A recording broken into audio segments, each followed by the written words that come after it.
Olá, ouvintes. Eu me chamo Juliano Silva e aqui comigo está a minha companheira de podcast, Júlia Bart. Olá, ouvintes. O tema de hoje é Histórias com Anime, então é o momento de chamar todos os otakus para escutar esse episódio. A obra em questão é Shingeki no Kyojin, ou Attack on Titan, Ataque dos Titãs, como vocês quiserem chamar. E o objetivo é analisar o anime em si e um pouco até do próprio mangá, mas a gente não vai passar pelos spoilers do mangá porque o anime não adaptou toda a obra ainda. Antes de a gente iniciar o episódio, a gente vai para alguns recados, mas a gente já volta.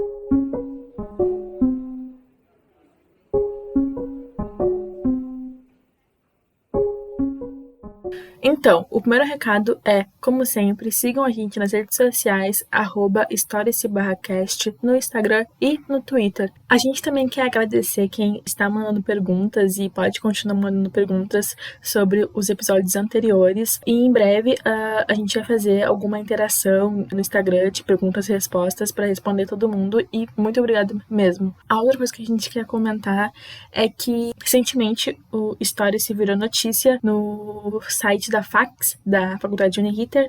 Muito legal o pessoal apoiando, divulgando e tornando o projeto cada vez mais visível. E por último, a gente quer dar um aviso sobre esse episódio dos Titãs Pelados. Alguns trechos selecionados do anime pro episódio estão em português para dar uma melhor imersão e até ser mais entendível, mas a gente também tem os trechos épicos no bom e velho japonês. É isso e bom programa!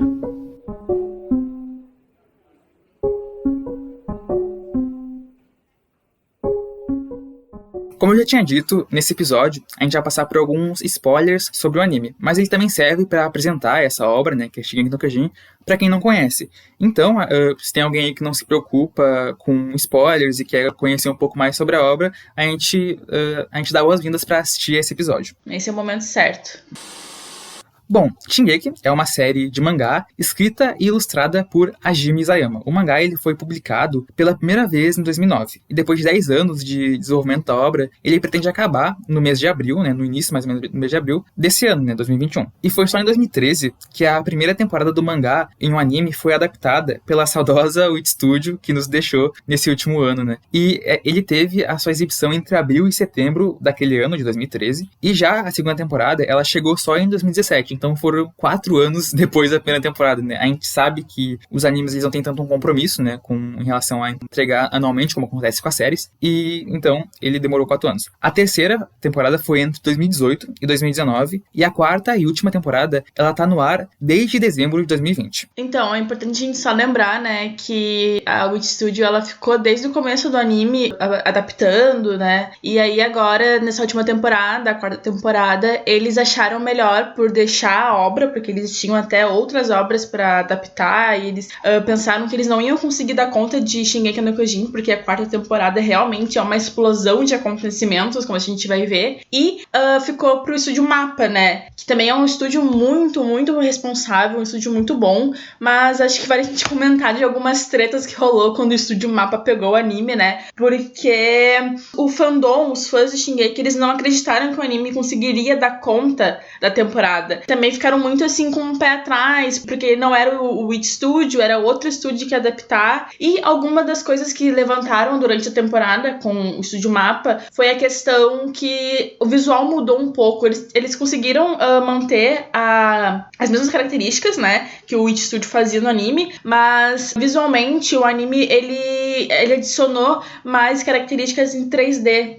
A Mappa foi uma das únicas que aceitou pegar todos os prazos de adaptação, porque se não me engano, as outras temporadas, elas foram feitas por 1 ano, né? Já a Mappa, ela teve que fazer o anime em 6 meses. Então, pra quem, criticou tanto a Mappa quanto a Wit, é importante entender que eles já estavam se preparando para deixar o anime, já que a gente, como tu disse, né, a gente teve grandes acontecimentos nessa temporada, né, e a Wit também tinha outros planos para fazer outras adaptações. E uma coisa que eu achei interessante, até que eu tava pesquisando, aí eu vi que como se acabasse o arco, na verdade, né, da Wit, a jornada da Wit com Shingeki no Kyojin, porque nessa nova temporada a gente tem diversas mudanças, a gente tem o time skip, né, de 4 anos, e é até interessante ver que ocorre essa mudança de estúdio, né, e mesmo no início a gente deu uma estranheza, assim, e eu acho que porque é um estúdio diferente, é por isso que ocorre essa estranheza, mas essa questão dos fandom, né, dos ataques, é algo bizarro, porque, se não me engano, teve até pessoas que trabalhavam na Mappa que foram atacadas, né.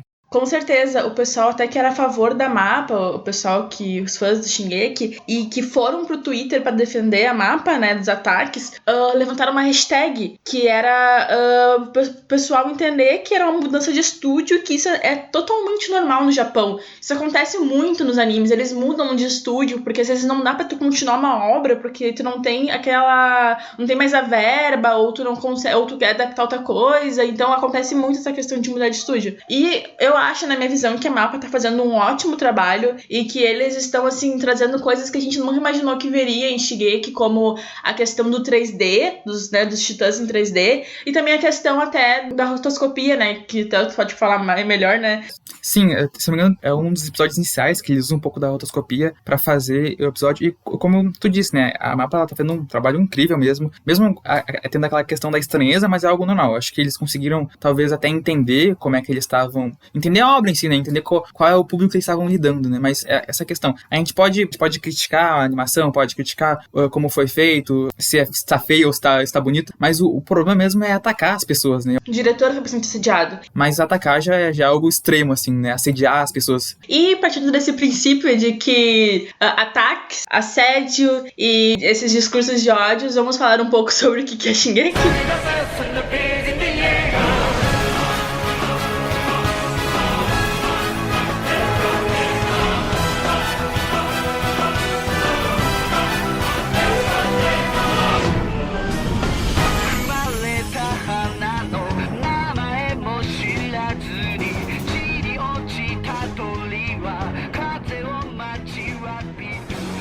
Então, nesse universo que é Shingeki no Kyojin, a gente tem a humanidade vivendo dentro de muralhas, que é uma proteção contra os titãs. E esses titãs, eles vivem fora da muralha, né, obviamente, e essa humanidade que dentro da muralha, eles pensam que eles são as únicas pessoas que existem no mundo e que o mundo fora das muralhas foi devastado e tomado pelos titãs. E é mais ou menos nessa premissa que a gente começa a entender o que é a história, né? Bom, essas muralhas que a Julia comentou, na verdade elas são 3, né? A gente tem a primeira, que se chama Maria, a gente tem uma muralha dentro, que se chama Rose, e a terceira, que é a menorzinha assim de dentro, que é a Sina, e também a pronúncia pode ser China. Então a gente tem, digamos assim, que uma hierarquia, na verdade, né? Porque quem vive mais perto ali quem vive na muralha maior, no caso, é a população mais pobre. Ali na média é a classe média.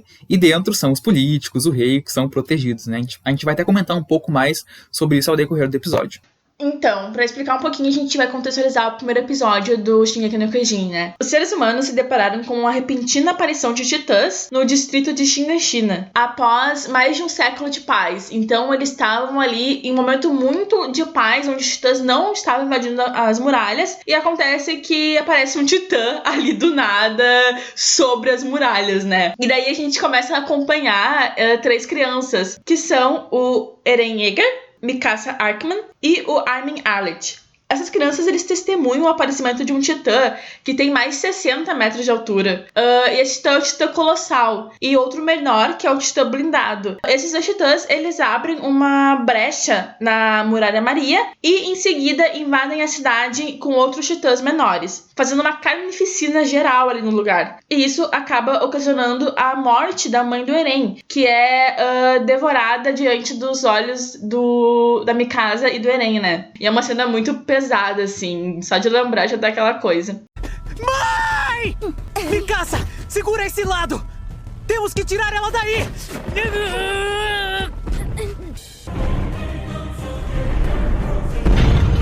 Os titãs entraram na cidade, não foi? Eren, pegue a Mikasa e fuja! Rápido! Minhas pernas estão quebradas. Mesmo que consigam me tirar daqui, eu não vou ser capaz de fugir correndo com vocês. Você entendeu? Então eu vou te carregar! Por que é que você nunca escuta o que sua mãe fala? Me escuta pelo menos uma vez!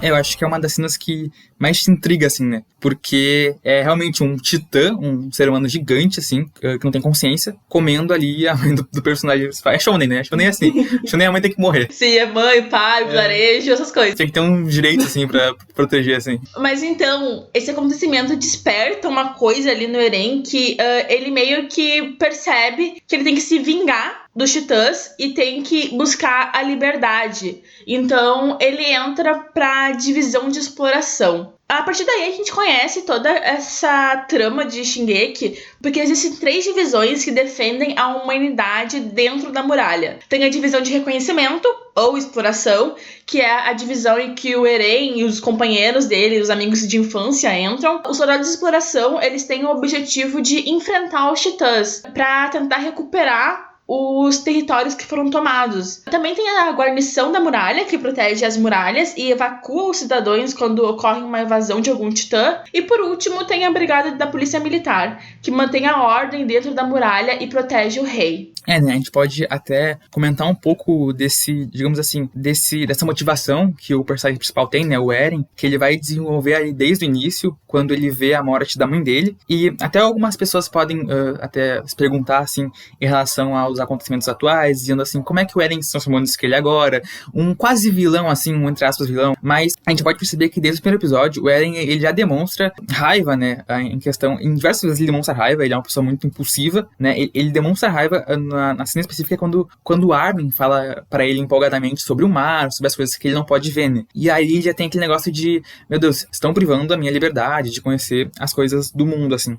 Até porque a gente percebe que ali a muralha é uma questão muito interna. Então, assim, ninguém pode sair pra fora, ninguém pode ver o que tem fora da muralha. É como se fosse realmente ali uma prisão, onde eles não podem ver o que tem além. E essas crianças, esses 3 protagonistas, né? Na real, o Eren é protagonista, mas os 3 ali, eles sonham em ver o que tá além da muralha, ver o mundo, sabe? Explorar o mundo realmente. E aí, quando o Eren recebe esse trauma, ele realmente se transforma em um personagem que quer a liberdade a qualquer custo. E a gente vai vendo ao decorrer da série, do anime. Sim, e por isso que é importante até traçar esses acontecimentos pra entender como o Eren tá agora, né? A gente pode lembrar de outro ocorrido, que é quando ele salva a Mikasa de ser traficada e ele mata esfaqueando os caras lá que estão tentando traficar a Mikasa, já que ela é asiática e Ackerman, né? O povo asiático, no caso, era raro ali dentro das muralhas. Então, as cenas, elas são, tipo, sinistras, porque ele realmente esfaqueando com ódio. E aí, a gente vê esse direcionamento do ódio dele, né, pros Titãs, já que os Titãs mataram a mãe dele. E no decorrer das temporadas, a gente vê vários personagens ao redor do personagem Eren, né, falando que o Eren é incontrolável. A Hanji também, ela fala que ela se arrepende em ter confiado no Eren na época, né, nas primeiras temporadas. E o Erwin também avisa sobre o Eren ser impossível, sobre ser uma pessoa que tá sempre continuando, tatakai, lute, sempre nesse negócio. Até o Rainer, né, fala também nas primeiras temporadas que qualquer pessoa podia ter o titã de ataque, menos o Eren, porque ele é realmente incontrolável, né?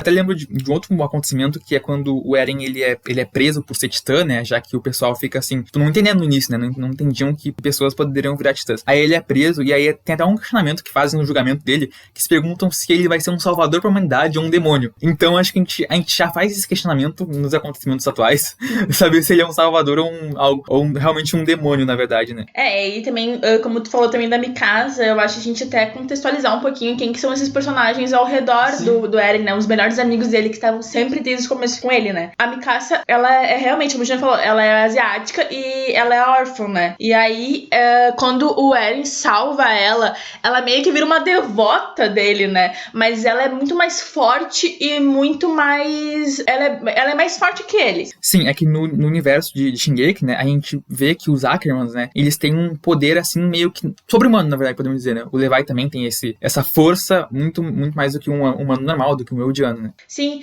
e aí só uma pontuação é que também tem o Armin, que é um amigo também deles ali, e o Armin é extremamente o inteligente, né? É aquele, realmente, o anime, eles não fogem dos seus características, né? O Armin, ele é um amigo inteligente e extremamente bondoso, e que acha que tudo tem uma solução com não guerreando, né? Ele acaba indo mais usando um pouco de política, na verdade, né? Porque é um dos melhores modos até agora de tentar, sabe, conseguir a paz mundial, né? Não guerreando como o Eren quer, né, e tenta fazer, assim, ao decorrer da obra. Uma coisa que a gente percebe, né, agora nesse time skip que a gente viu, né, do Eren voltando, é o Eren mais com as emoções controladas, né, porque eu tava até conversando ali no off sobre a questão de que nas primeiras temporadas a gente não gostava do Eren. Acho que é muito difícil gostar do Eren nas primeiras temporadas, né, porque ele tá sempre chorando, sempre se martirizando, eu tenho que salvar a humanidade. Não, tipo, isso é muito chato, na verdade, mas o desenvolvimento do personagem ao decorrer, assim, foi interessante de ver, foi muito interessante, é uma experiência muito boa, e eu acho que é um dos primeiros pontos que a gente pode ver desse novo Eren, né, do time skip depois dos 4 anos, é que ele tá mais controlado, né, a gente vê que ele consegue mais controlar as emoções dele, e ele também tá mais poderoso.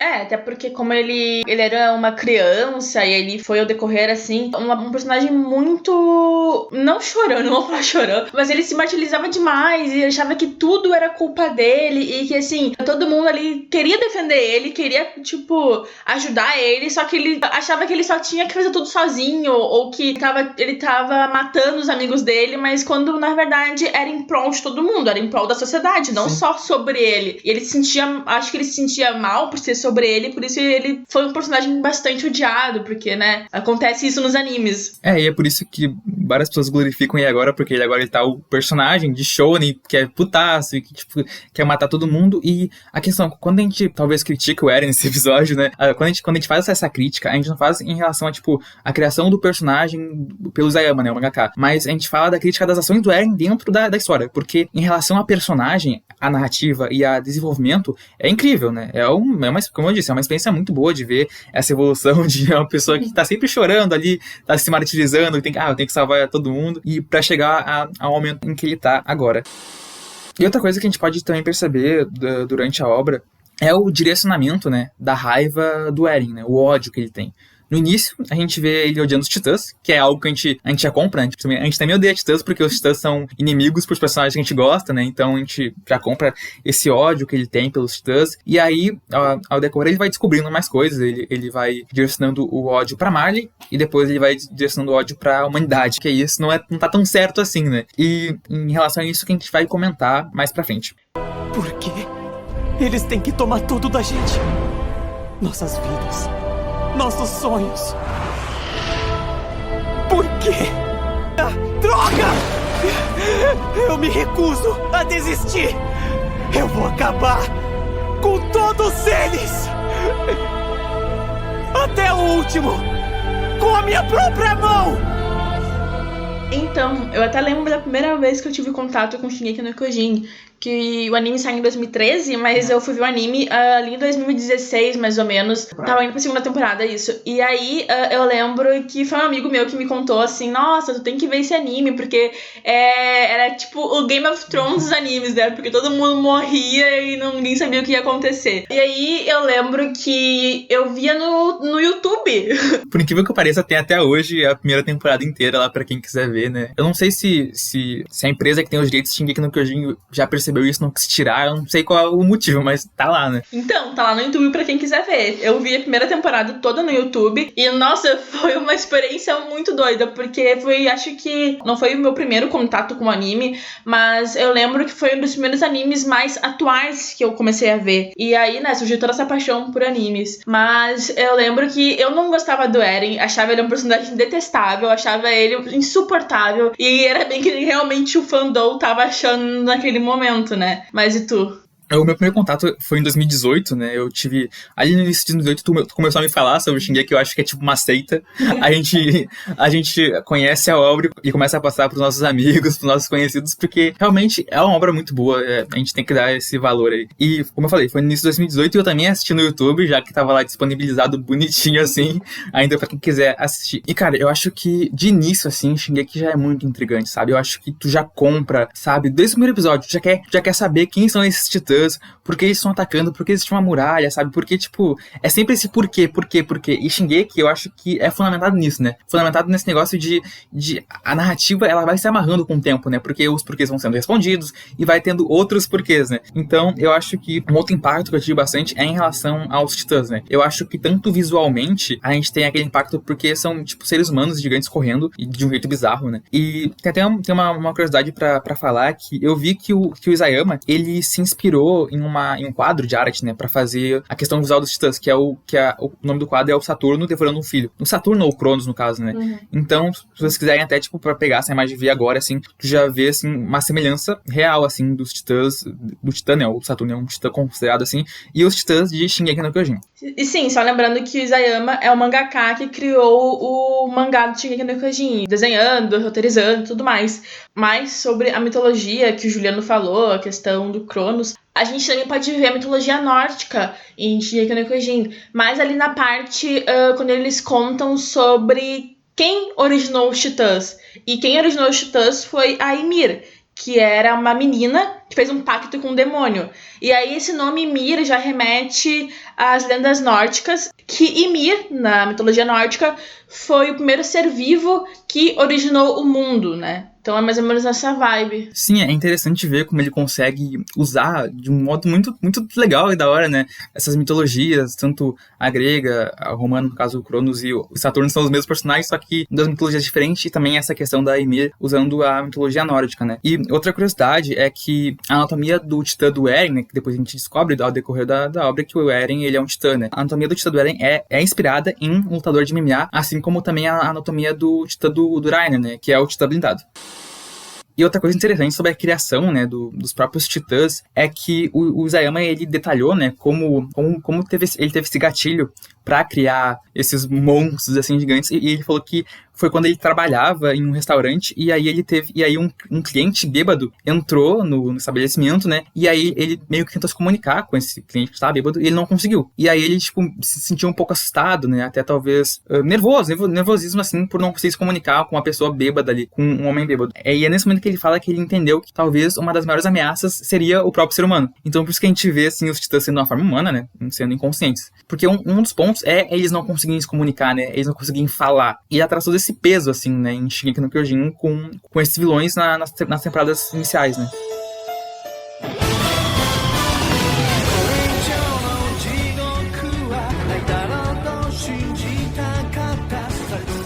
Bom, o desenvolvimento do mangá de Shingeki trouxe diversas discussões nas redes sociais, né? A gente pode perceber que não é só pérolas, ainda tem muitas tretas, assim. Porque, ainda no início, muitos leitores pensavam que a obra, ela se tratava de uma apologia ao nazismo, fascismo ou nazifascismo, assim, né? Pois é, e tudo começou ali em 2010. Vamos contextualizar um pouquinho dessa história que é bastante interessante para entender a obra. O Isayama, ele fez um post em seu blog pessoal dizendo que a sua inspiração para criar o personagem Pixis, que é ali um comandante, né, das tropas, foi uma referência a um general do Império Japonês. E esse general, ele se chamava Yoshifuro Akiyama, a quem o Isayama chamou de, entre aspas, respeitável e frugal. Então ele criou esse personagem, o Pixis, em referência a esse general que existiu na vida real, né? E essa discussão, ela alcançou o seu auge só em 2013, com o lançamento do anime. Porque acontece que esse general, o Akiyama, ele cometeu vários horrores e crimes de guerra por onde ele esteve, que foi ali na China e na Coreia. Mas, para os japoneses, ele era considerado um herói. E isso já mostra o dualismo dos discursos. Porque quando para uns uma pessoa pode ser um herói, para outros ela pode ser um vilão. E outro fato para a discussão de que Shingeki faz apologia ao fascismo foi uma discussão que surgiu a partir de uma conta no Twitter que diziam que era do Isayama, né, do mangaka, e que ele fazia vários comentários pró-imperialismo e apoiando os movimentos de extrema-direita. Essa conta nunca foi confirmada como sendo do Isayama, mas realmente ficou aquela dúvida ali entre o pessoal. Porém, essa discussão meio que caiu ali por terra e voltou à tona só em 2019, através de um artigo de um site americano, no qual esse autor desse artigo afirmava que, ao ler o mangá, ele viu que o trabalho do Isayama estava repleto de subtextos anticoreanos, nacionalistas e pró-Japão, paralelos com teorias de conspiração antissemitas e referências subtextuais à Alemanha nazista. E ok, né? O cara deu uma viajada, talvez. Antes da gente até prosseguir na discussão, é importante a gente salientar o que é de fato propaganda nazista, né?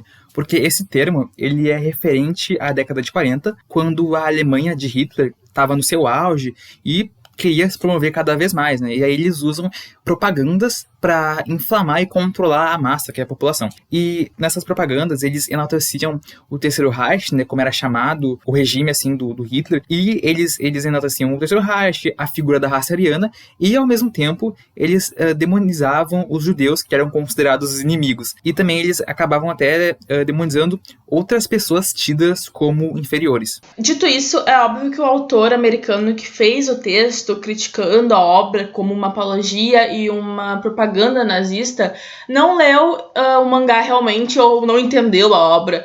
Porque ao longo da construção do mangá, o Isayama deixa bem claro que o anime, na verdade, é uma crítica às guerras. Da mesma forma que pro Japão, o general Akayama é um herói, pra China e pra Coreia ele é um monstro. Então o Isayama ele trabalhou nesse mesmo princípio no mangá. E isso evidencia que a obra ela tenta buscar uma visão dualista ao abordar dois povos que se odeiam. A gente já vê isso mais pra frente. Afinal, o bem contra o mal são meras concepções filosóficas que não compreendem a complexidade do ser humano ao todo. Em maioria das obras é fácil a gente identificar o bem e o mal, né? Eu acho que por isso que Shingeki acaba se diferenciando, porque quando a gente vê essa obra, a gente não consegue já ali dizer assim, esse personagem é bom, esse personagem é mau. Na verdade, eles são personagens humanos, né? Então eles têm as suas falhas, os seus erros e os seus acertos. Eu acho que por isso que é tão interessante falar sobre Shingeki, né? Porque realmente não tem um bem e um mal, né? São sobre personagens. E essa é essa história que a gente assiste, que a gente lê, e essas narrativas, elas são muito interessantes até de acompanhar, né? As experiências são muito interessantes.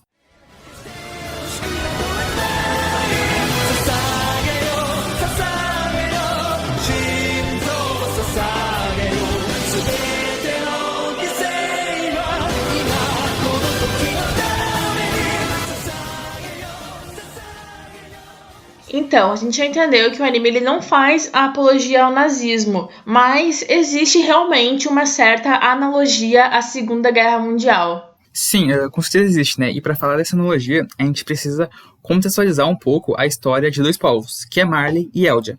Eldia, que é uma nação criada e habitada principalmente pelos súditos de Mir, que tem o poder de se transformarem em titãs. E Mir, que é considerada uma deusa dessa nação, de Eldia, né? Que deu origem a 9 titãs para esse povo. Eldia tinha um enorme poder com esses titãs, né? E ela acaba subjugando a recém-nascida nação de Marley. Marley consegue se rebelar após roubar os titãs de Eldia, se tornando uma nação global e subjugando a própria Eldia. E isso faz com que parte dos eldianos tenham que fugir do seu território, e essa fuga ela foi feita pelo rei Karl Fritz, que ergueu as muralhas para proteger Eldia de Marley na Ilha Parades. E esse é o contexto do personagem principal, que é o Eren, né? Porque ele tá nesse contexto preso na Ilha Parades pelas muralhas. E o que acontece é que na ilha, o rei ele acaba apagando as memórias do povo, né, os súditos de Mir, fazendo com que o povo de Parades acreditasse que o resto da humanidade foi dizimada pelos titãs. Já em Marley, alguns eldianos eles ficaram para trás, né, nem todos foram junto com o rei, com o Karl Fritz.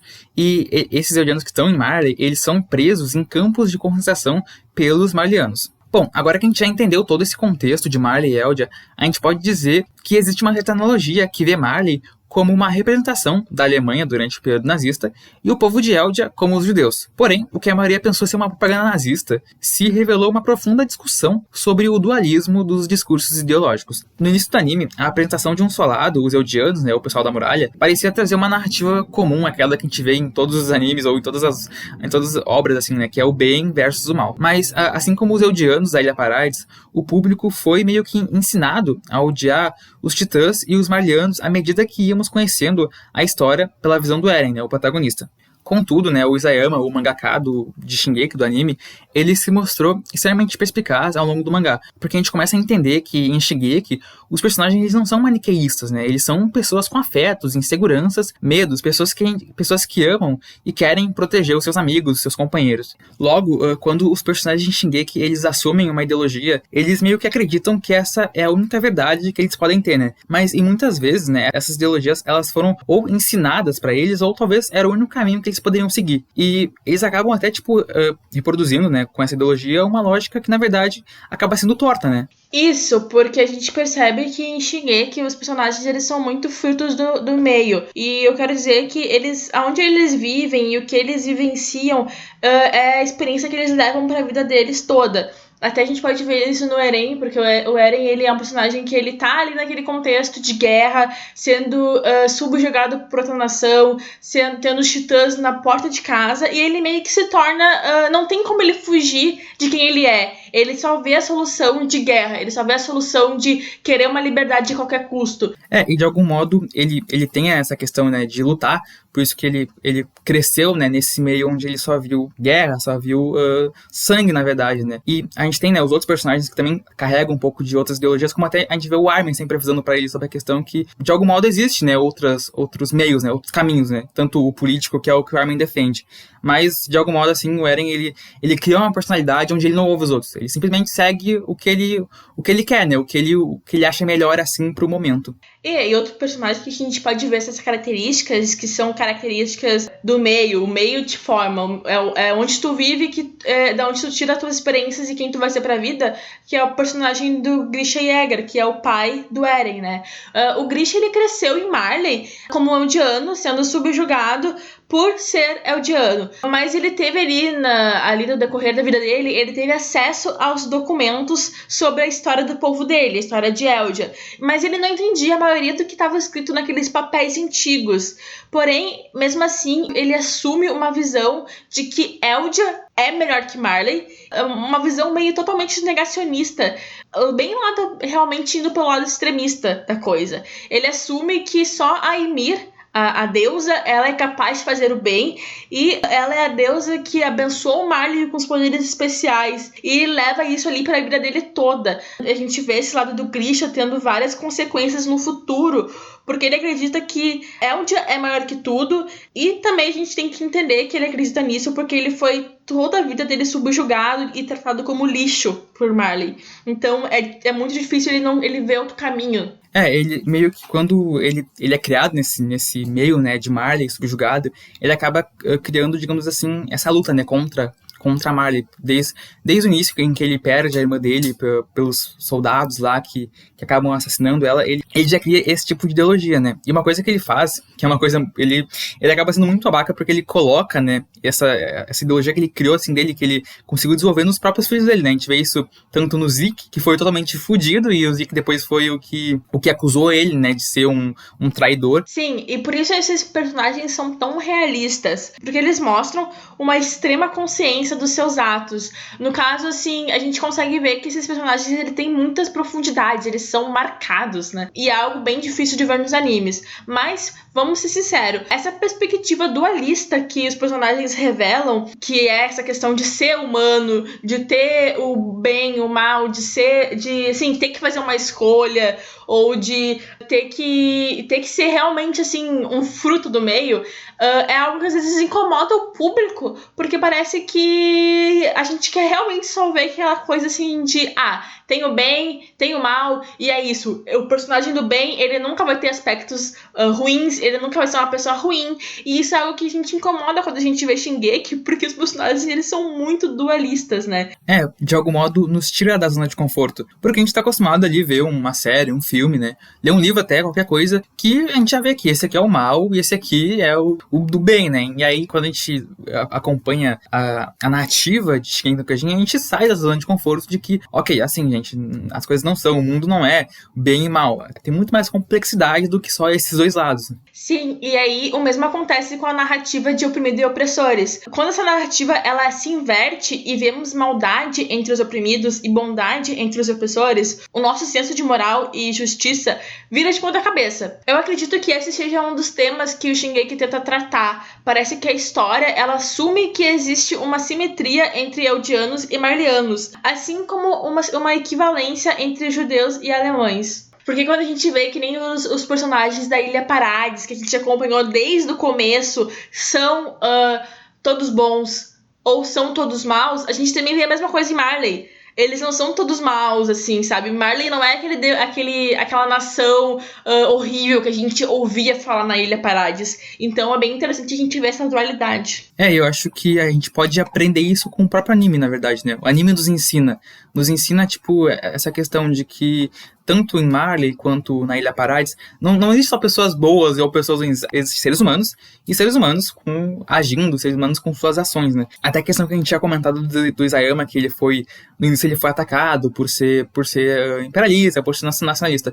E mesmo que, tipo assim, a gente não faz uma defesa totalmente do autor, mas sim da obra. Porque quando a gente vê a obra, a gente percebe que essas ideias que um dia poderiam ter sobre o autor agora caíram por terra. Porque a gente vê uma obra que vai totalmente contra, né? Que critica essas questões tanto da guerra quanto do ciclo do ódio, né? Que a gente vai falar depois. E ela faz essas críticas, né? Então por isso que meio que cai realmente por terra essas questões de criticar o próprio Isayama, né? E isso meio que liga no final também com a própria crítica da Segunda Guerra Mundial, onde realmente existia dois lados, mas esses dois lados eles tinham as suas divergências, mas também nem todo mundo era mal, nem todo mundo era bem, tinha suas equivalências realmente. E por isso que o pessoal acha que é justificar, né, o lado ruim. Mas não, eu acho que a questão é humanizar. É tipo tu dizer que, ok, existiam humanos lá, existiam nazistas que eram seres humanos. Os nazistas eram seres humanos que seguiam ideologias tortas, ideologias que não são o certo assim pra seguir, né? Não é... E por pensar que isso é um tema muito frágil ainda de ser falado, sabe? E aí o Isayama, ele traz essa coisa assim de querer falar sobre um tema que é muito frágil e que dói muito ainda. E daí realmente surgem essas provocações de que o anime é uma apologia, mas ele não é, gente. Ele é realmente uma crítica às guerras.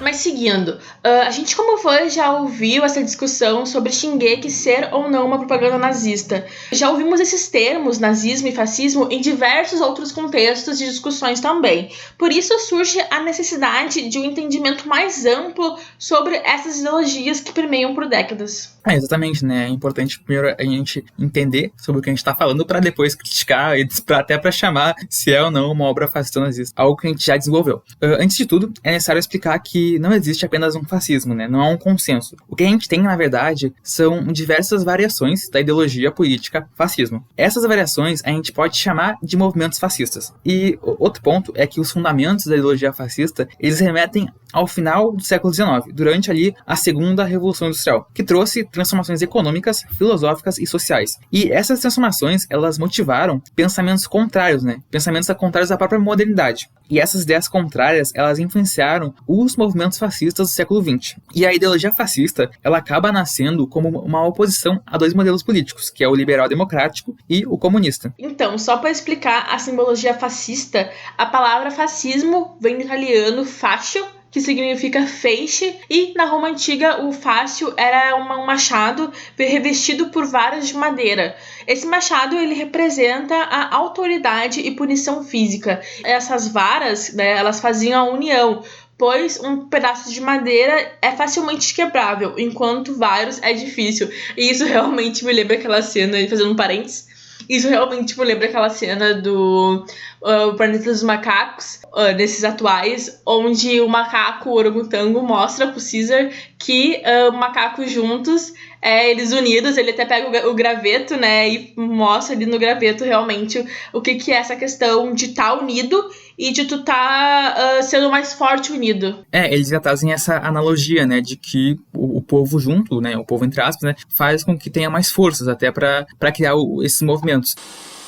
O primeiro fascismo, ele começou a se desenvolver na Itália, com a criação do Partido Nacional Fascista em 1921. E ele é fundado pelo italiano Benito Mussolini, que não era chamado de mito, e sim de Duce. E com a Itália em crise, se tornou muito fácil o crescimento dessas ideias, né? Dessas ideias trazidas tanto pelo partido quanto pelo Mussolini, né? E essas ideias, elas traziam a mesma coisa dos pensamentos contrários às mudanças do século, né? Então eles tinham essa noia de ir contra a modernidade, de ir contra os novos, né? E é no ano de 1922, né, um ano depois da criação do partido, que os fascistas assumem o poder com a marcha sobre Roma na Itália. Outra coisa é que o nazismo de Adolf Hitler, ele pode ser sim considerado uma variação alemã de fascismo, sendo, acho que a mais mais conhecida, porque na verdade tem várias variações do fascismo em si. E a característica principal dessa forma alemã de fascismo é o racismo científico, que prega a crença de evidências biológicas que justificariam o racismo e a inferioridade e a superioridade racial. E com isso, na Alemanha, os judeus eles foram considerados o povo inferior que deveria ser exterminado. Aí já remete àquela questão do antissemitismo. Uma coisa que a gente precisa pontuar é que o racismo científico ele surge como uma interpretação distorcida da teoria da evolução biológica de Darwin, né? E aí também surge a questão do darwinismo social, que também prega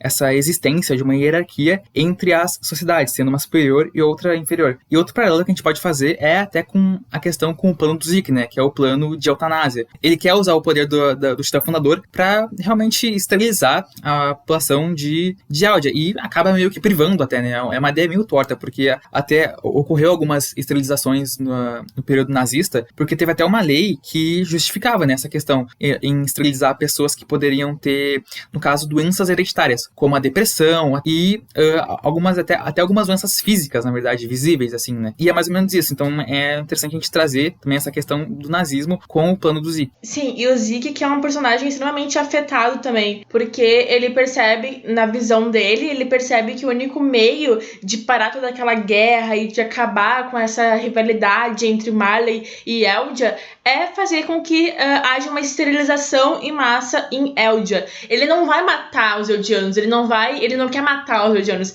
ele só quer que eles parem de se reproduzir para um momento eles pararem de existir, porque ele acredita que os titãs são a culpa de Eldia, né, sobre ali a humanidade. E é uma visão totalmente errada, que não faz nenhum sentido, mas é a relação com a Segunda Guerra Mundial e com os judeus. É exatamente isso, né?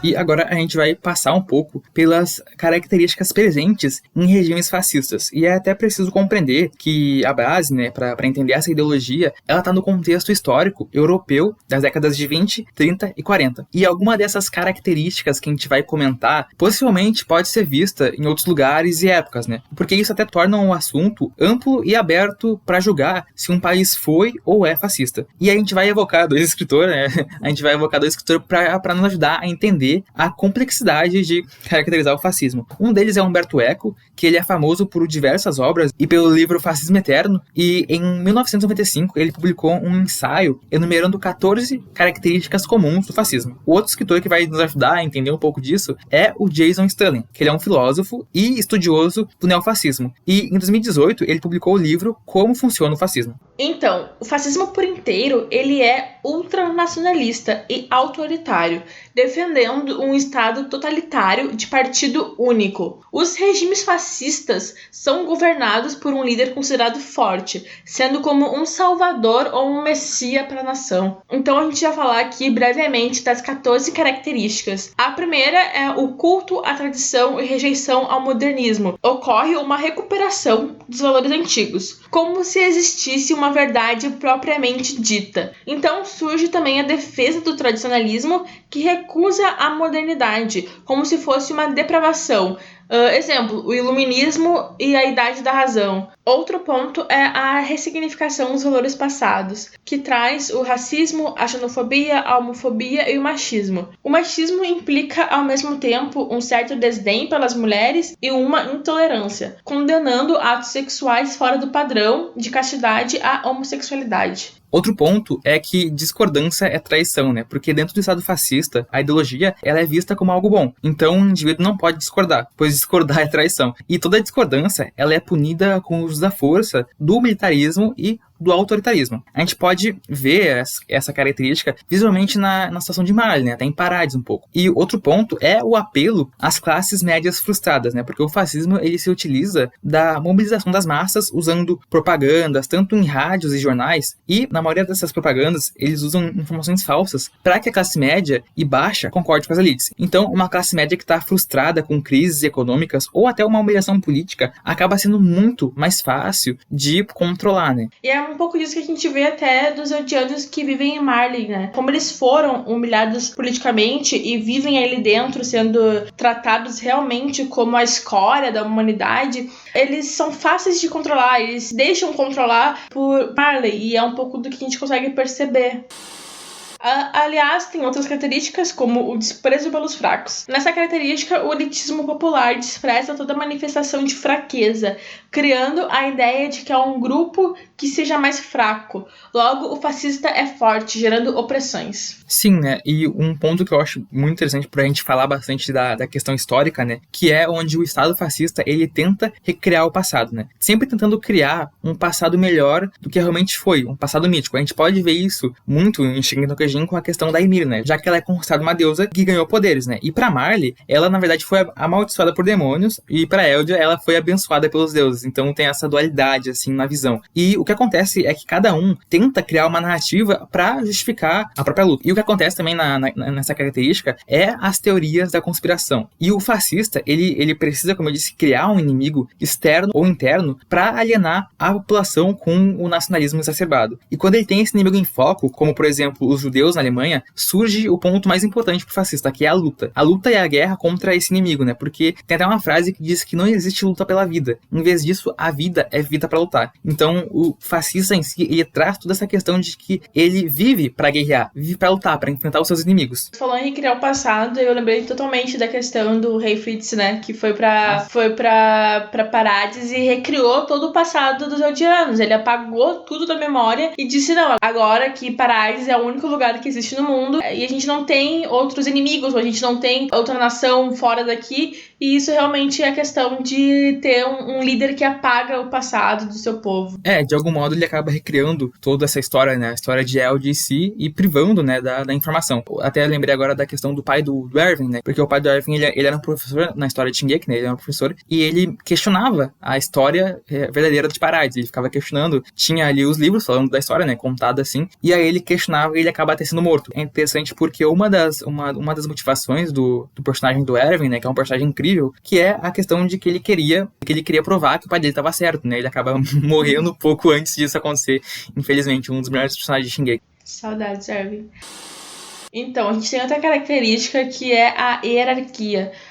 No fascismo, o grupo dominante se considera melhor que todos, pois eles são os herdeiros de um passado glorioso e merecem respeito apenas por existirem. Com isso, os dominantes usam da vitimização, afirmando que são vítimas dos oprimidos, como os alemães, que achavam que eram vítimas dos judeus. Essa realidade em si é uma grande ameaça para o fascismo. A gente pode remeter essa questão da hierarquia na questão das muralhas, né, em Shingeki, na Ilha de Parades, no caso, que tem 3 muralhas, né, e é aquela lógica de que os mais pobres ficam na ponta, né, então eles são mais possíveis de morrer, se acontecer um ataque titã, a classe média fica no meio, e os políticos e o rei, né, toda aquela questão da proteção. E eu acho que essa questão, né, desse conceito da muralha, ele até lembra as ideias de um dos idealizadores do nazismo, que é o Carl Schmitt, porque esse cara, né, ele de algum modo tenta legitimar a desigualdade. Ele fala que, tipo assim, a desigualdade não tem como combater ela, e por isso é isso, sabe? Tipo, realmente foda-se, existe e foda-se. Então, ele fala também dessa questão do fascismo de criar um inimigo, né? Porque a gente vê a população pobre, né, na muralha ali, a muralha da ponta, que fica, assim, à mercê dos titãs, e essa população é uma população pobre, só que eles têm um inimigo em comum, que é os titãs. Então, eles meio que acabam não se preocupando tanto em ser pobre, porque tem um inimigo ali, e esse é o inimigo em comum ali do pessoal que vive na Ilha Parades. Que é o inimigo maior, essa questão assim de, ok, o teu povo ali pode estar dividido em classes, tu pode sofrer mais, mas existe um inimigo maior a ser combatido. Tu acaba meio que alienando a população de algum modo. Então, a realidade em si, ela é uma grande ameaça para o fascismo. Por isso que é necessário desestabilizar as pessoas para desconectá-las da realidade. No mundo fascista, o fascismo é a única realidade possível de crença. A gente pode ligar essa questão, né, com a população e o que vive nos guetos de Marley, porque eles estão, de algum modo, desestabilizados e eles estão desconectados de uma outra realidade, a não ser da realidade fascista, né, dessa, digamos assim, dessa ideologia que Marley prega, né, que de algum modo existe sim características fascistas. Então, para eles ali,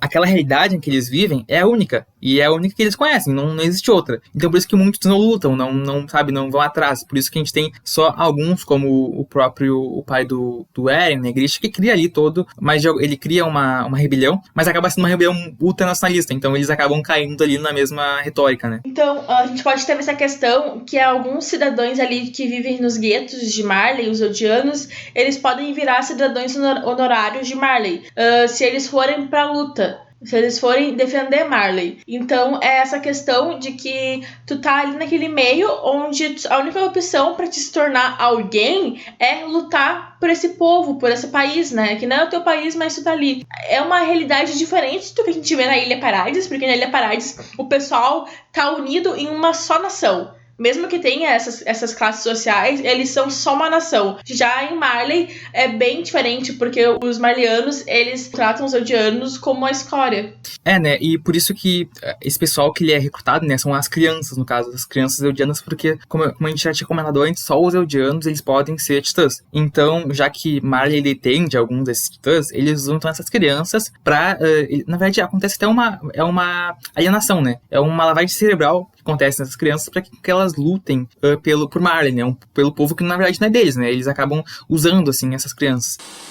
E uma das últimas características que a gente vai falar agora sobre o fascismo é a questão do vocabulário, porque nos livros didáticos, né, fascistas e nazistas, eles usam um vocabulário pobre para limitar um certo raciocínio complexo e crítico. E a gente pode até falar de um certo até anti-intelectualismo, então é tipo realmente dizer que o fascismo é burro, porque realmente é isso, tá ligado? O fascismo é realmente burro, porque o fascismo, ele precisa combater tudo que estimule o livre pensamento. Então, qualquer coisa que acaba desviando dessa narrativa oficial sofre ataques, né? E se de algum modo ocorreu alguma semelhança com o Brasil, pode ser coincidência ou não, né? A gente não vai dizer nada, não vai só deixar esse ponto assim. Mas aí, então, na Ilha Paradis a gente consegue ver um pouco disso, porque tem muita omissão da verdade. Eles são, como a gente falou, eles não sabem a verdade total.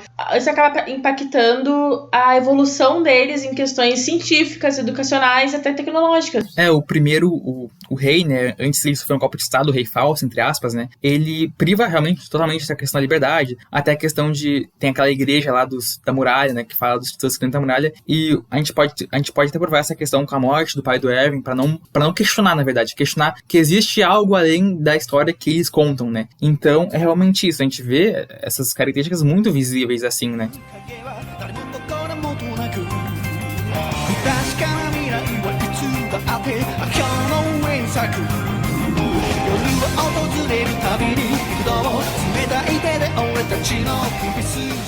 Como já comentamos antes, o anime se encontra na 4ª e última temporada, onde trouxe mais ainda a questão do ciclo de ódio. No início da história do anime, acompanhamos os personagens da Ilha Paradis e a gente compra suas lutas e seus motivos para viver. Tomamos como nossa a justificativa de Eren para enfrentar seus inimigos, que no início eram apenas titãs, mas agora são pessoas como eles. O país de Marley e seu povo se tornou um novo inimigo, que ameaça a liberdade de Eren. Mas nessa nova temporada, a gente viu a perspectiva de Marley. Ali nos primeiros episódios, a gente consegue enxergar como Marley observa essa guerra e também como Marley observa a Ilha de Paradis. E é nessa visão ali que a gente conhece os personagens Falco e Gabi, que são eldianos, assim como Eren. Nessa nova temporada, a gente inicia o anime conhecendo a perspectiva de Marley.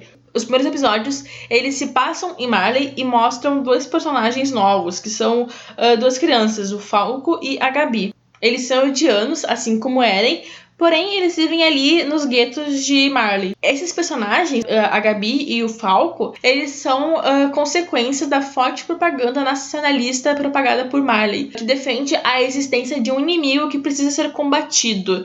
Porque, como eles nasceram ali em Marley, eles são cotados para serem soldados por Marley. Eles começam a ser treinados para receber os titãs, né? Já que só os eldianos podem receber titãs, Marley tem que treinar crianças para serem seus soldados. E aí são esses dois, o Falco e a Gabi. Em relação a Gabi, né, que, digamos assim, é um dos personagens que tem um pouco de foco nessa nova temporada, a gente pode até fazer uma semelhança com o Eren mais novo, né? Porque, de algum modo, ambos têm esse motivo pra lutar e pra viver. Na minha visão, acho que a Gabi é um pouco diferente, até por causa que ela acaba passando realmente por uma lavagem cerebral, de aceitar todo aquele discurso propagado por Marley. Pois é, a gente vê ali que a Gabi, ela odeia os Eldianos da Ilha Paradis, ela se refere muito a eles como demônios e diz que os Eldianos, a nação de Eldia, só tá naquela situação por culpa da Ilha Paradis, né? Então ali a gente percebe que a Gabi, ela nutre um ódio muito grande, e aí ela considera que realmente os Eldianos só vão ser livres quando a Ilha Paradis existir. E é essa questão do ciclo de ódio. Eu vou te matar! Eren! Jäger! Né, e, tipo assim, mesmo que eles tenham algumas diferenças, né, a gente pode perceber essa questão, porque ambos têm a raiva, né, a raiva que nutre as suas motivações. E até importante a gente falar também do ciclo de ódio em si, que tá tão presente em Shingeki, porque a gente pode perceber isso em 2 acontecimentos do anime. O primeiro acontecimento é o que acontece no primeiro episódio, né, a gente já fez um resumo explicando o que acontece, porque o Eren, né, ele é criança, ele tá lá com os amigos dele, e aí ele vê a Shiganshina sendo atacada, e esse ataque é feito por Marley. E aí a gente tem essa visão do Eren criança, né? Naquele dia, a humanidade se lembrou do terror de estar nas mãos deles, da humilhação de estar preso em uma gaiola, feito um pássaro. Não pode ser! Aquela muralha tem 50 metros de altura! É um deles. Eles entraram! Os Titãs entraram! E agora, nessa 4ª temporada, a gente vê o Eren, né, já crescido, fazendo um ataque a Marley, a Libério, na verdade, né. E aí a gente vê a visão da Gabi, do Falco, até eles perdendo os amigos deles, assim como o Eren perdeu sua mãe. Então a gente vê essa questão do ciclo de ódio, né, porque, de algum modo, o ataque de Marley, né, feito ali quando o Eren era criança, nutriu esse ódio no Eren em si, né, pra ele no futuro desenvolver toda essa raiva pro Marley até chegar a esse ataque. E agora unam-se a mim na guerra contra a Ilha de Paradis e seus demônios! Parece que foi assim que a gente nasceu. Eu vou continuar seguindo em frente, até destruir meus inimigos. Guerra contra a Ilha de Paradis e suas forças inimigas! Um outro ponto é que a gente vê a Gabi na mesma situação, porque ela declara ódio ao Eren e acaba assassinando uma das personagens mais queridas do anime, que é a Sasha, perpetuando de novo a questão do ciclo do ódio. Eu até gosto muito daquela cena em que eu acho muito interessante o conceito da cena em que o Eren tá conversando ali com a Mikasa e com o Armin, e ele tá treinando tiro. Aí ele dá um tiro assim, e aí a bala corta pra cena da bala que matou a Sasha, né? Então ele faz um pouco dessa lógica de que as ações do Eren, da questão do ciclo ódio, levaram que a Gabi ficasse puta com ele pra ela ir matar uma das melhores personagens do anime, né? A Garota Batata. Sim, aí é porque ali, quando o Eren, ele ataca Marley no começo da 4ª temporada... Começo não, né? No meio da 4ª temporada...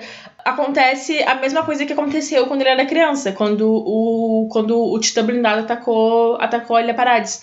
E aí a gente vê como essas ações assim, que os personagens têm ao longo do anime, principalmente o Eren, que é um personagem muito impulsivo, elas perpetuam e provocam muitas reações dos personagens. E aí, assim, é como se uma coisinha que acontecesse ali, uma coisinha não, né? Mas como uma coisa que acontecesse ali fosse ecoar pra sempre. E aí é isso realmente que o discurso de ódio faz, é um ciclo. A Sasha, ela morreu. Sim, até para entender um pouco disso, o ciclo de ódio em si, ele surge muito com a questão da manipulação de uma certa população. Então, o que acontece? Meio que, digamos assim, o Estado ou o governo que vai manipular essa população, ela usa meias-verdades e informações falsas sobre inimigos ou invasores, né? Então, é assim que acontece a criação de uma narrativa para legitimar o ódio de um povo ou nação contra outro, né? E aí surge essa questão de odiar o outro, e aí é um ciclo, realmente é um ciclo. E eu acho que o Isayama, né, o mangaka, ele faz e tá fazendo com a história de Shingeki é um discurso político, não tem como não fugir disso, né? Porque ele acaba sendo até um discurso político muito importante pros dias de hoje. E como eu até já tinha comentado, eu acho que é muito claro a posição do Isayama na obra, né? Ele acaba levando as narrativas para realmente criticar a questão do discurso de ódio, né? Porque em diversos momentos ocorre essa desconstrução dessa ideia, demonstrando que há sim outros caminhos para criar gerações melhores. A gente pode lembrar do discurso do pai da Sasha, né? Porque nessa cena específica, a Gabi ela é atacada pelo Nicolo, que gostava muito da Sasha, né? E aí ele sabe que a Gabi assassinou ela. E aí ele acaba levando a Gabi e o Falco, né? Até a mesa do restaurante onde tá ali o pai da Sasha. É naquele momento que eles meio que descobrem que foi a Gabi que assassinou a filha deles. E aí tem toda aquela questão do discurso onde o pai da Sasha ele fala que carregar os pecados e o ódio do passado é uma responsabilidade que a gente, adultos, entre aspas, né? Ele fala assim, que a gente tem que carregar. E a gente não deve simplesmente continuar essa questão do ódio, né? Porque é uma coisa que ele vai ter que, digamos assim, ele vai ter que superar, né? Que a Sasha foi assassinada pela Gabi. Então, ele vê esse ponto. E acho que o Isayama ele acaba nos ensinando, assim, né? Por essas entrelinhas, na verdade, né? Falando o que é o ciclo de ódio e que existem outros caminhos. Até tem a fala da Kaia, porque ela também fica muito abismada quando descobre que a Gabi matou a Sasha, que a Sasha era muito amiga dela, e a Sasha foi quem salvou ela ali em uma situação. E aí a Kaia, ela até remete a essa questão do sempre ter guerra, de uma nação sempre estar por cima da outra, e de que isso nunca ia parar, e que as pessoas que estão vivendo ali normalmente, os cidadãos comuns, né, eles não merecem aquilo, eles não merecem que sempre tenha essas guerras, sendo que eles não estão naquele envolvimento, sabe? É como se todo mundo sempre fosse levado para aquelas guerras que são feitas pelos militares, ou o povo não tem culpa, sabe? É mais ou menos isso. Na cena específica tá a Gabi, né, e a Kaia meio que discutindo sobre essas questões, porque a Gabi, ela culpa muito a questão que o povo eudiano, que tá agora vivo, é responsável pelas ações que fez há 100 anos atrás. Então ocorre esse questionamento da Kaia dizendo assim, que ela perdeu a mãe dela, que foi assassinada também por um titã, que culpa a mãe dela tinha sobre esses acontecimentos que não foram perpetuados por ela, né? Traz até um discurso da questão da dívida histórica, porque acho que muitos até interpretaram que o Isayama, ele tava desconsiderando a questão da dívida histórica, mas até tem um ponto importante que a Gabi fala, né? A Gabi fala bastante merda, vamos dizer assim, mas um ponto importante que a Gabi fala é a questão de reconhecer os erros do passado. Então, tipo assim, a gente não deve culpabilizar as pessoas que estão vivas agora pelos erros dos seus ancestrais, mas o que deve acontecer é que ocorra um certo reconhecimento desses erros, né? Porque se a gente não reconhecer, ele vai acabar se repetindo, né? Então, digamos assim, não é fazer com que o indivíduo em si sofra, mas com que, digamos assim, a Eldia, né, que fez os erros do passado, se trate e fala que, ok, a gente errou, agora a gente vai tentar criar gerações melhores para que esses erros não se repitam. Senão realmente fica só perpetuando uma questão que não vai levar a lugar nenhum. E fiquei assistindo a minha mãe ser comida por aquele titã. A minha mãe ficou consciente o tempo todo. Acho que ela gritou até não ter mais voz. Me disseram que as pessoas de fora da ilha chamam quem mora aqui de raça de demônios. Mas eu ainda não entendo porque odeiam tanto assim a gente. Mia, bem, expliquem pra mim o que a minha mãe fez de errado. O que foi que ela fez pra merecer tanto ódio? Como é que é? O seu povo acabou com a vida de pessoas por milhares de anos. Milhares de anos? Não vai me dizer agora que não se lembra. Durante milhares de anos, os Eldianos usaram o poder dos titãs pra dominar o mundo todo. Eles apagaram as culturas de outros povos, forçaram as mulheres a ter filhos e mataram um número incalculável de pessoas. Para de se fazer de vítima! Mas a minha mãe era nascida e criada aqui. Acho que ela não tinha nada a ver com essa história. Espera aí! Não entendeu quando eu falei que a culpa vem dos pecados que seu povo cometeu 100 anos atrás? 100 anos atrás? Tá bom, mas quais foram os pecados que as pessoas que estão vivas agora cometeram? Vocês acabaram de invadir e destruir a minha cidade. E eu contei pra você que a minha mãe morreu 4 anos atrás. O que ela tem com isso? Eu já falei! O seu povo matou pessoas no mundo todo! A minha mãe não matou ninguém! E outra coisa que a gente vai lembrar de novo aqui pra dar ênfase é que o Shingeki, ele faz essa crítica tanto ao discurso de ódio, faz crítica às guerras, ao militarismo e ao próprio ciclo, né? Esse ciclo que vai se repetindo. E eu acho que as próprias ações e o discurso do Eren, eles são criticados indiretamente pelo anime, né? O Isayama dá um jeito ali de fazer essa crítica, como a fala da Kaia ou o discurso do pai da Sasha. E eu acho que uma das grandes genialidades da obra tá nessa questão, né? Nessa complexidade de tentar entender como um todo os fatos e os acontecimentos de Shingeki. Porque, de algum modo, a história em si, ela não acaba sendo uma história só sobre decidir qual lado tá certo, mas sim sobre pessoas e sobre a própria humanidade. Então, através do fandom do Shingeki, a gente consegue traçar alguns pontos do discurso de ódio que pairam na internet. Esse é um tema bastante importante pra gente falar, porque podemos pensar que o ciclo de ódio ficou no passado, mas esse discurso, ele se adapta para as redes sociais e prova que são ainda mais potentes. Só pra contextualizar, o discurso de ódio ele pode ser caracterizado por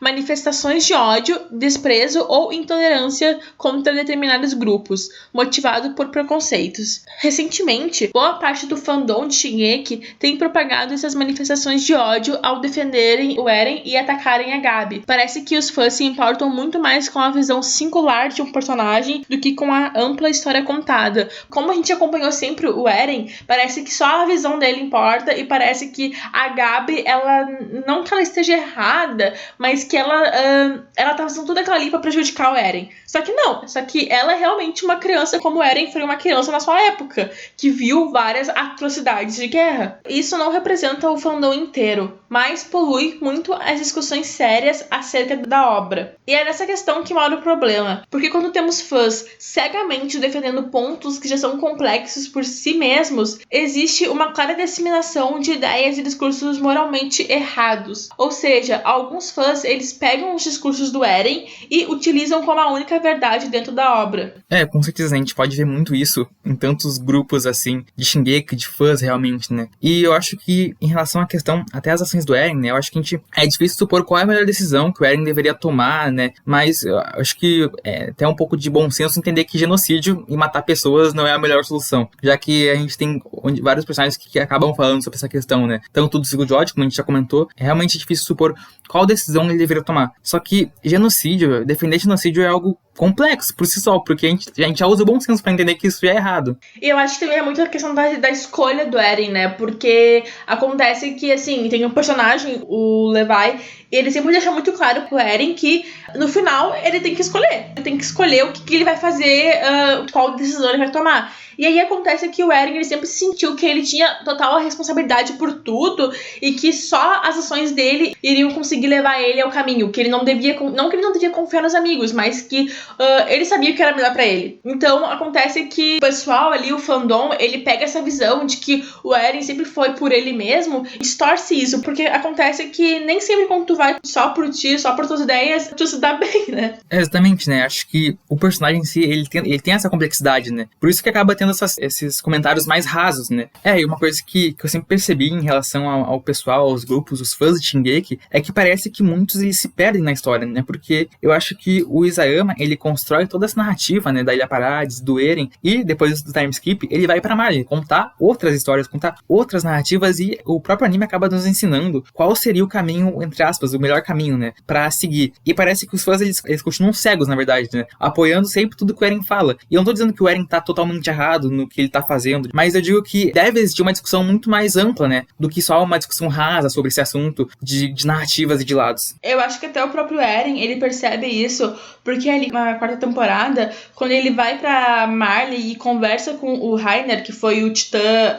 blindado que atacou a Ilha Parades ali quando o Eren era criança, eles conversam e o Eren, ele fala sobre ser vilão, né? E aí ele conversa com o Reiner dizendo que assim como o Reiner foi o vilão dele naquela hora que ele atacou a ilha, agora o próprio Eren é o vilão que atacou Marley. Então eu acho que até o Eren, ele tem uma consciência de que os atos dele não são os melhores atos, não é os atos certos, mas é como ele enxerga as coisas, é como ele vê uma saída. De novo, a história de que o meio às vezes te transforma e às vezes te torna na pessoa que tu vai ser. Ele acaba, no caso, perpetuando aquela questão do ciclo de ódio, né? Ele, por seguir apenas o que ele acredita, o que ele acha, na verdade, né? Porque eu acho que a questão do meio é totalmente importante, né? Mas é realmente difícil alguém sair dessa questão do meio, né? É realmente difícil, é complicado. Mas é necessário ter essa autocrítica, né? E eu acho que talvez tenha a ver muito com a personalidade de alguns. A gente vai de pessoa pra pessoa tentar fazer uma autocrítica pra saber, ok, eu estou aqui e isso é errado, né?